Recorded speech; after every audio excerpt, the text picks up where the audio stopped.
अस्सलामु अलैकुम। कभी दिल बोझल हो, गुनाहों का एहसास हो, या ये लगे कि मैं अब अल्लाह के करीब नहीं रहा, तो बस एक बात याद रखनी है, अल्लाह बंदे से तौबा मांगने का मुंतजर रहता है। नबी करीम ने फरमाया, अल्लाह अपने बंदे की तौबा पर उससे ज्यादा खुश होता है जैसे कोई शख्स सहरा में अपनी गुमिश्ता सवारी पाले। सही मुस्लिम हदीस 2716। सोचें, अल्लाह हमें वापस देखना चाहता है, हमारी तरफ पलटना चाहता है। बस वो दिल चाहिए जो सच्चे दिल से कहे, या अल्लाह मैं वापस आ गया हूं। अगर आप चाहते हैं कि तौबा का दरवाजा हमेशा आपके दिल पर खुला रहे, तो नूर ऑफ हदीस को सब्सक्राइब करें और इस वीडियो को दूसरों तक पहुंचाएं। ये हदीस चीट जीपीटी से मुस्तनिद हवाला के साथ ली गई है।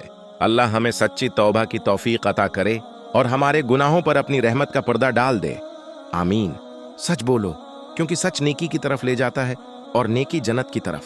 सही बुखारी हदीस 6900। पियो, हम अक्सर वक्ती फायदे के लिए झूठ बोल देते हैं, लेकिन वो वक्ती फायदा अल्लाह के गजब की कीमत पर आता है।